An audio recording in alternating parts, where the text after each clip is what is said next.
السلام علیکم ورحمۃ اللہ تعالی وبرکاتہ۔ رمضان المبارک کا مہینہ چل رہا ہے۔ اب رمضان المبارک کا آخری عشرہ اختتام کی منزلوں کو چھونے کی کگار پر ہے۔ اللہ رب العزت نے اس آخری عشرے میں ایک بڑی برکت و شرف والی رات رکھی ہے۔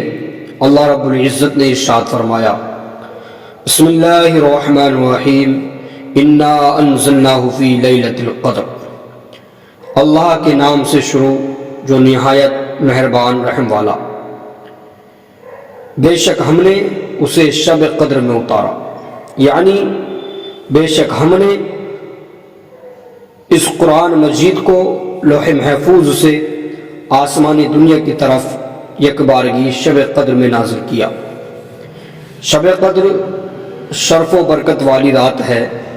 اس کو شب قدر اس لیے کہتے ہیں کہ اس شب میں، اس رات میں سال بھر کے احکام نافذ کیے جاتے ہیں اور فرشتوں کو سال بھر کے کاموں اور خدمات پر مامور کیا جاتا ہے۔ اور یہ بھی کہا گیا ہے کہ اس رات کی دیگر راتوں پر شرافت اور قدرت کے باعث اس کو شب قدر کہتے ہیں۔ اور یہ بھی منقول ہے چونکہ اس شب میں نیک اعمال مقبول ہوتے ہیں اور بارگاہ الہی میں ان کی قدر کی جاتی ہے، اس لیے اس کو شب قدر کہتے ہیں۔ احادیث مبارکہ میں شب قدر کے تعلق سے بہت زیادہ فضائل بیان کیے گئے ہیں۔ چنانچہ حضرت ابو ہریرہ رضی اللہ تعالیٰ عنہ روایت کرتے ہیں کہ نبی کریم صلی اللہ تعالیٰ علیہ وسلم نے ارشاد فرمایا کہ جس نے اس رات میں ایمان اور اخلاص کے ساتھ شب بیداری کی اور عبادت کی تو اللہ تعالیٰ اس کے سابقہ صغیرہ گناہ بخش دیتا ہے۔ ایسے ہی حضرت انس بن مالک رضی اللہ تعالیٰ عنہ سے روایت ہے کہ رمضان کا مہینہ آیا تو حضور پرنور صلی اللہ تعالیٰ علیہ وسلم نے ارشاد فرمایا، بے شک تمہارے پاس یہ مہینہ آیا ہے اور اس میں ایک رات ایسی ہے جو 1000 مہینوں سے بہتر ہے۔ جو شخص اس رات سے محروم رہ گیا وہ تمام نیکیوں سے محروم رہا، اور محروم وہی رہے گا جس کی قسمت میں محرومی ہو۔ لہذا ہر مسلمان کو چاہیے کہ وہ یہ رات عبادت میں گزارے اور اس رات میں کثرت سے استغفار کرے، جیسا کہ حضرت عائشہ صدیقہ رضی اللہ تعالی عنہ فرماتی ہے کہ میں نے عرض کی، یا رسول اللہ صلی اللہ تعالی علیہ وسلم، اگر مجھے معلوم ہو جائے کہ لیلۃ القدر کون سی رات ہے تو اس رات میں کیا کہوں؟ ارشاد فرمایا کہ تم کہو، اللہم انکا عفو کریم تحب العفو فاعف عنی، اے اللہ بے شک تو معاف فرمانے والا، کرم کرنے والا ہے، تو معاف کرنے کو پسند کا فرماتا ہے تو میرے گناہوں کو بھی معاف فرما دے۔ نیز آپ فرماتی تھی کہ اگر مجھے یہ معلوم ہو جائے کہ کون سی رات لیلۃ القدر ہے تو میں اس رات میں یہ دعا بکثرت مانگوں گی، اے اللہ میں تجھ سے مغفرت اور عافیت کا سوال کرتی ہوں۔ یاد رہے کہ سال بھر میں شب قدر ایک مرتبہ آتی ہے اور کثیر روایات سے ثابت ہے کہ وہ رمضان المبارک کے آخری عشرے میں ہوتی ہے، اور اکثر سے مراد اکثر اس کی بھی طاق راتوں میں سے کسی ایک رات میں ہوتی ہے۔ بعض علماء کے نزدیک رمضان مبارک کی 27ویں رات شب قدر ہوتی ہے، اور بعض علماء کرام کے نزدیک جو ہے 21ویں رات مراد ہے، کسی کے نزدیک 25ویں رات مراد ہے۔ امام اعظم ابو حنیفہ رضی اللہ تعالیٰ عنہ فرماتے ہیں کہ شب قدر کی جو رات ہے وہ 27ویں رات ہے۔ ارشاد فرمایا گیا کہ رمضان المبارک کی آخری 10 راتوں میں لیلۃ القدر کو، شب قدر کو تلاش کیا جائے۔ لیکن زیادہ پکی بات 27ویں رات کے بارے میں ہے۔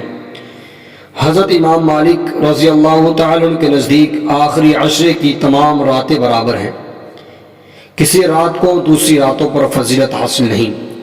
حضرت امام شافعی رضی اللہ تعالیٰ عنہ کے نزدیک 21ویں رات زیادہ مؤکد ہے، کہا گیا ہے کہ یہ 27ویں رات ہے۔ حضرت عائشہ صدیقہ رضی اللہ تعالیٰ کا مذہب یہ ہے کہ یہ 29ویں رات ہے۔ حضرت ابو بریدہ اسلمی رضی اللہ تعالیٰ عنہ فرماتے ہیں کہ یہ 23ویں رات ہے۔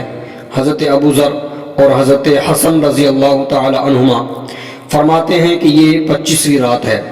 حضرت بلال رضی اللہ تعالیٰ عنہ نبی کریم صلی اللہ تعالی وسلم سے روایت کرتے ہیں کہ یہ 24ویں رات ہے۔ حضرت عبداللہ بن عباس اور حضرت ابن ابی بن کعب رضی اللہ تعالیٰ عنہ فرماتے ہیں کہ یہ 29ویں رات ہے۔ 29ویں رات کی زیادہ تاکید کی دلیل واللہ اعلم امام احمد بن حنبل رضی اللہ تعالیٰ کی وہ روایت کہ جسے آپ نے حضرت عبداللہ بن عمر رضی اللہ تعالیٰ عنہما سے روایت کیا ہے۔ آپ فرماتے ہیں کہ صحابہ کرام رضی اللہ تعالیٰ عنہم ہمیشہ آخری عشرے کی اپنے خواب حضور صلی اللہ علیہ وسلم کی خدمت میں عرض کرتے۔ ایک بار نبی اکرم صلی اللہ علیہ وسلم نے فرمایا مجھے تمہارے خواب دکھائے گئے، جو شخص لیلۃ القدر کو تلاش کرنا چاہے وہ آخری عشرے کی 7ویں رات میں تلاش کرے۔ یہ بھی روایت کی گئی ہے کہ حضرت عبداللہ بن عباس رضی اللہ تعالی عنہما نے حضرت عمر ابن خطاب رضی اللہ تعالی عنہ سے عرض کیا ہے کہ میں نے راتوں میں غور کیا تو میں نے 27ویں رات کو زیادہ بہتر جانا۔ انہوں نے وہی بات بیان فرمائی جو ابھی ہم 7 کے ذکر میں بتائیں گے۔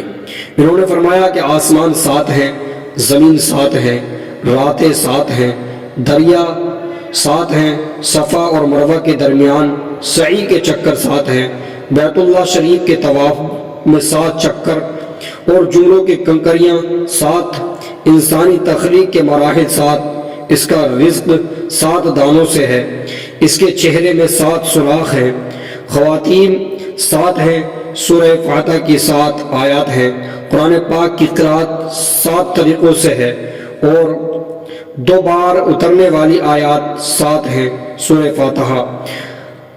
سجدہ 7 اعضاء پر ہوتا ہے، جہنم کے دروازے 7 ہیں اور اس کے نام بھی 7 ہیں، اس کے درجے 7 ہیں، اصحاب کہف 7 ہیں، قوم عاد آندھی کے 7 راتوں میں ہلاک ہوئے، حضرت یوسف علیہ السلام قید خانے میں 7 سال رہے، سورہ یوسف میں مذکورہ گائیں 7 ہیں، قحط سالی کے سال 7 اور فراخی کے اور کشادگی کے سال 7 ہیں، 5 نمازوں کے 70 رکعتیں ہیں، 5 نمازوں کی 17 رکعتیں ہیں، یعنی فرائض، یعنی کہ فرائض جو ہیں وہ 17 ہیں، اور اللہ تعالیٰ فرماتا ہے 7 روزے رکھو جب تم حج سے واپس آؤ۔ نسب سے 7 عورتیں حرام ہیں اور سسرالی رشتے سے 7 عورتیں حرام ہیں۔ نبی اکرم صلی اللہ علیہ وسلم نے فرمایا جب کتا برتن میں منہ مارے تو اسے 7 بار دھو، ایک بار مٹی کے ساتھ دھونا چاہیے، اور سورہ قدر کے حروف ہیا سلام تک 27 ہیں۔ حضرت ایوب علیہ السلام 7 سال آزمائش میں رہے۔ حضرت عائشہ رضی اللہ تعالی عنہ نے فرمایا میری عمر 7 سال تھی جب حضور صلی اللہ علیہ وسلم نے مجھ سے نکاح کیا۔ موسم سرما کا اختتام 7 دنوں سے ہوتا ہے۔ نبی اکرم صلی اللہ علیہ وسلم نے فرمایا میری امت کے شہید 7 ہیں، اللہ تعالیٰ کی راہ میں قتل ہونے والا، طاعون کے فوت ہونے والا، سل کے مرض میں مرنے والا، ڈوب کر مرنے والا، جل کر مرنے والا، پیٹ کی بیماری سے مرنے والا، اور بچے کی پیدائش سے مرنے والی عورتیں۔ اللہ تعالیٰ نے 7 چیزوں کی قسم کھائی، والشمس وضحاها ونفس وما سواها تک۔ حضرت موسیٰ علیہ السلام کا قد اپنے زمانے کے گزوں کے مطابق 7 گز تھا۔ جب یہ بات ثابت ہو گئی کہ اکثر اشیاء 7 ہیں تو اللہ تعالیٰ نے اپنے بندوں کو آگاہ فرمایا کہ لیلۃ القدر 27ویں رمضان مبارک ہے۔ ارشاد فرمایا سلام ہی حتی مطلع الفجر، معلوم ہے کہ یہ 27ویں رات ہے۔ اور شب قدر کے بارے میں آگے اللہ رب العزت نے ارشاد فرمایا وما ادراک ما لیلۃ القدر لیلۃ القدر خیر من الف شہر، اور تم نے کیا جانا کیا شب قدر 1000 مہینوں سے بہتر۔ سبحان اللہ۔ یاد رہے کہ اللہ رب العزت نے شب قدر کو پوشیدہ رکھا جس طرح دیگر اشیاء کو پوشیدہ رکھا۔ مثلا اللہ رب العزت نے اپنی رضا کو اطاعتوں میں پوشیدہ فرمایا تاکہ بندے ہر اطاعت میں رغبت حاصل کریں۔ اپنے غضب کو گناہوں میں پوشیدہ فرمایا تاکہ ہر گناہ سے بچتے رہیں۔ اپنے ولی کو لوگوں میں پوشیدہ رکھا تاکہ لوگ سب کی تعظیم کریں۔ دعا کی قبولیت کو دعاؤں میں پوشیدہ رکھا تاکہ وہ سب دعاؤں میں مبالغہ کریں۔ اسم اعظم کو اسما میں پوشیدہ رکھا تاکہ وہ سب اسما کی تعظیم کریں، اور نماز وسطیٰ کو نمازوں میں پوشیدہ رکھا تاکہ تمام نمازوں کی پابندی کریں۔ توبہ کی قبولیت کو پوشیدہ رکھا تاکہ بندہ توبہ کی تمام اقسام پر ہمیشگی اختیار کرے، اور موت کا وقت پوشیدہ رکھا تاکہ بندہ خوب کھاتا رہے۔ اسی طرح شب قدر کو بھی پوشیدہ رکھا تاکہ لوگ رمضان کی تمام راتوں کی تعظیم کریں۔ گویا کہ اللہ تعالیٰ نے ارشاد فرمایا اگر میں شب قدر کو معین کر دیتا اور یہ کہ میں گناہوں پر تیری جرت کو بھی جانتا ہوں تو اگر کبھی شہوت تجھے اس رات میں گناہ کے کرنے پر ابھارتی، گناہ کے کنارے پر لا چھوڑتی اور تو گناہ میں مبتلا ہو جاتا تو تیرا اس رات کو جاننے کے باوجود گناہ کرنا لاعلم کے ساتھ گناہ کرنے سے زیادہ سخت ہوتا، پس اس وجہ سے میں نے اسے پوشیدہ رکھا۔ گویا کہ ارشاد فرمایا کہ میں نے اس رات کو پوشیدہ رکھا تاکہ شرعی احکام کا پابند بندہ اس رات کی طلب میں محنت کرے اور اس محنت کا ثواب کمائے۔ جب بندے کو شب قدر کا یقین حاصل نہ ہوگا تو وہ رمضان کی ہر رات میں اس امید پر اللہ رب العزت کی اطاعت میں کوشش کرے گا کہ ہو سکتا ہے کہ یہی رات شب قدر ہو۔ بہرحال آگے اللہ رب العزت نے ارشاد فرمایا وما ادراک ما لیلۃ القدر لیلۃ القدر خیر من الف شہر، اور تم نے کیا جانا کیا شب قدر ہے، شب قدر 1000 مہینوں سے بہتر ہے۔ یہاں سے شب قدر کی عظیم فضائل بیان کیے جا رہے ہیں۔ چنانچہ شب قدر کی ایک فضیلت یہ ہے کہ شب قدر ان 1000 مہینوں سے بہتر ہے جو شب قدر سے خالی ہوں، اور اس ایک رات میں نیک عمل کرنا 1000 راتوں کے عمل سے بہتر ہوتا ہے۔ حضرت مجاہد رضی اللہ تعالی عنہ سے مروی ہے کہ نبی کریم صلی اللہ تعالی وسلم نے بنی اسرائیل کے ایک شخص کا ذکر فرمایا کہ جس نے 1000 مہینے راہ خدا میں جہاد کیا۔ مسلمانوں کو اس سے تعجب ہوا تو اللہ رب العزت نے اس آیت کو نازل فرمایا انا انزلناہ فی لیلۃ القدر وما ادراک ما لیلۃ القدر لیلۃ القدر خیر من الف شہر، بے شک ہم نے اس قرآن کو شب قدر میں نازل کیا، اور تجھے کیا معلوم کہ شب قدر کیا ہے، شب قدر 1000 مہینوں سے بہتر ہے۔ حضرت انس بن مالک رضی اللہ تعالیٰ سے روایت ہے کہ رسول کریم صلی اللہ علیہ وسلم نے ارشاد فرمایا اللہ تعالیٰ نے میری امت کو شب قدر کا تحفہ عطا فرمایا اور ان سے پہلے اور کسی کو یہ رات عطا نہ فرمائی گئی۔ حضور پرنو صلی اللہ تعالیٰ علیہ وسلم نے بنی اسرائیل کے ایک عابد کا ذکر کیا جس کا نام شمسون تھا، جس نے 1000 ماہ اللہ تعالیٰ کی راہ میں جنگی ہتھیار پہنے رکھے۔ اس پر اہل اسلام یعنی کہ صحابہ کرام رضی اللہ تعالیٰ عنہ متعجب ہوئے کہ ہمارے اعمال کی کیا حیثیت ہے۔ اس پر اللہ رب العزت نے اس امت کو ایک رات عطا فرمائی جو اس کی اس غازی کی مدت عبادت سے بہتر ہے۔ اور بعض نے کہا کہ مذکورہ عابد سے مراد یہ ہے کہ ان میں جب تک 1000 ماہ عبادت نہ کرتا اس کا نام عابد نہ رکھا جاتا، یعنی کہ بنی اسرائیل میں عابد اسی شخص کو کہا جاتا تھا جو 1000 سال تک عبادت کر لیا کرتا تھا، اسے عابدین کی فہرست میں شامل کی سمجھا جاتا۔ لیکن یہاں یہ ہے کہ ایک رات عبادت کرے تو اس کا نام عابد ہے، اور وہ بھی ان گزشتہ عابدین سے بہتر ہے۔ اللہ رب العزت نے ہم پر بڑا کرم کیا کہ بنی اسرائیل میں کوئی شخص تب عابد کہلاتا تھا جب وہ 1000 مہینوں تک اللہ رب العزت کی عبادت کیا کرتا تھا، تب اس کو جا کر عابدین کی فہرست میں داخلہ ملتا، عابدین کی فہرست میں اس کو ڈالا جاتا، اس کو عابد کہا جاتا۔ لیکن اللہ رب العزت نے امت محمدیہ کا مقام اس قدر بڑھا دیا کہ کوئی شخص اگر اس شب قدر میں عبادت کر لے تو اس عابد سے بہتر ہو جایا کرتا ہے جو عابد 1000 مہینے عبادت کرتا ہے۔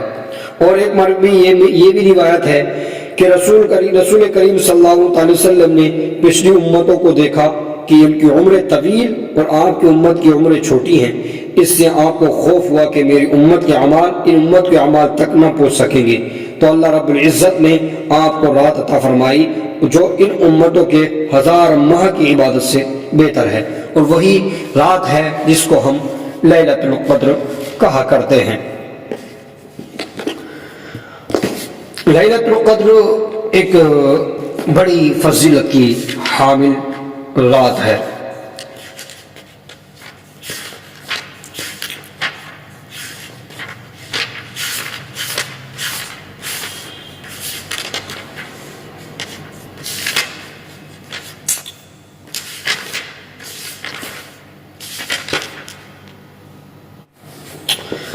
حضرت عبداللہ بن عباس رضی اللہ تعالیٰ عنہ فرماتے ہیں کہ جب لیلۃ القدر ہوتی ہے تو اللہ تعالیٰ حضرت جبرائیل علیہ السلام کو حکم دیتا ہے کہ وہ زمین پر اترے، ان کے ساتھ سدرۃ المنتہا پر رہنے والے 70,000 فرشتے ہوتے ہیں، اور ان فرشتوں کے پاس نور کے جھنڈے ہوتے ہیں۔ جب وہ زمین پر اترتے ہیں تو حضرت جبرائیل علیہ السلام اور باقی فرشتے اپنے جھنڈے 4 مقامات پر یعنی کعبۃ اللہ اور نبی کریم صلی اللہ علیہ وسلم کی قبر انور اور بیت المقدس کی مسجد اور مسجد طور سینہ کے پاس گاڑ دیتے ہیں۔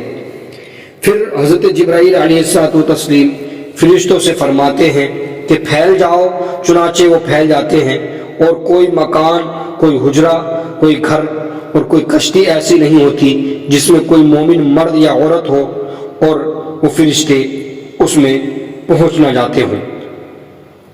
جس گھر میں کتا، خنزیر، شراب، زناکاری سے ناپاک ہونے والا اور تصویر، وہاں فرشتے داخل نہیں ہوتے۔ جہاں پر یہ تمام چیزیں ہوتی ہیں، کتا ہوتا ہے، خنزیر ہوتا ہے، یا شراب ہوتی ہے، یا زنا کرنے کے بعد ناپاک ہونے والا شخص ہوتا ہے، یا تصویر ہوتی ہے، تو وہاں پر یہ فرشتے داخل نہیں ہوتے ہیں۔ فرشتے اللہ تعالیٰ کی پاکیزگی بیان کرتے ہیں، اس کی وحدانیت کی گواہی دیتے ہیں، اور امت محمدیہ علیہ السلام کے لیے بخشش کی دعا کرتے ہیں۔ جب صبح کا وقت ہوتا ہے تو آسمان کی طرف چلے جاتے ہیں۔ آسمان دنیا کے فرشتے ان کا استقبال کرتے ہوئے کہتے ہیں کہ تم کہاں سے آئے ہو؟ وہ کہتے ہیں کہ ہم دنیا میں تھے، کیونکہ یہ رات امت محمدیہ کے لیے شب قدر تھی۔ آسمان دنیا والے فرشتے کہتے ہیں کہ اللہ تعالیٰ نے ان کے ساتھ اور ان کے حاجات کے ساتھ کیا سلوک کیا؟ حضرت جبرائیل علیہ السلام فرماتے ہیں کہ اللہ تعالیٰ نے ان میں سے نیک لوگوں کو بخش دیا اور بدکار لوگوں کے بارے میں شفاعت قبول کی گئی۔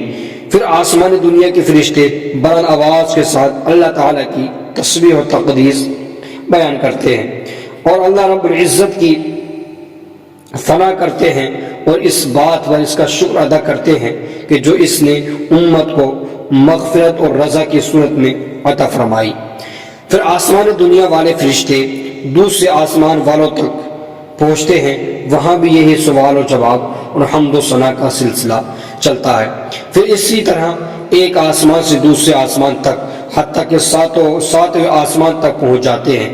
اس کے بعد حضرت جبرائیل علیہ السلام فرماتے ہیں کہ اے آسمان پر رہنے والوں، واپس چلے جاؤ۔ چنانچہ تمام فرشتے اپنے اپنے آسمان پر واپس چلے جاتے ہیں اور سدرۃ المنتہا والے اپنے مقام پر چلے جاتے ہیں۔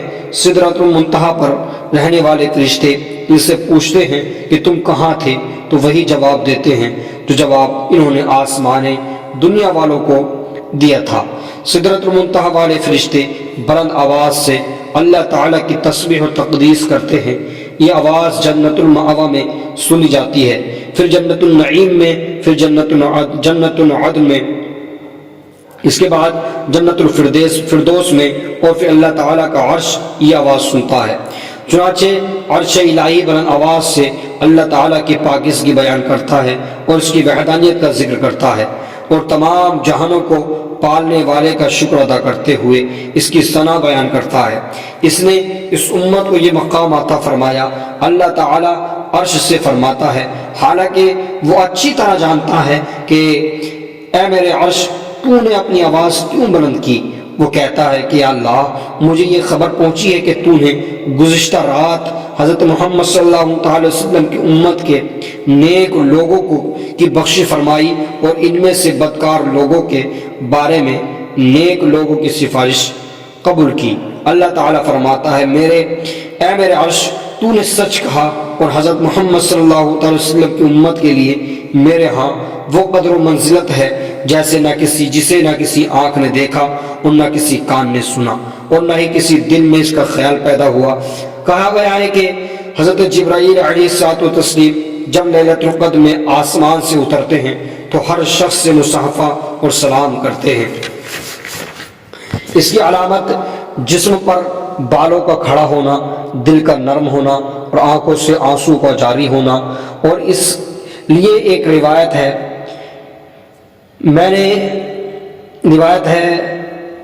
کہ نبی کریم صلی اللہ علیہ وسلم اپنی امت کے لیے مغموم رہتے تھے۔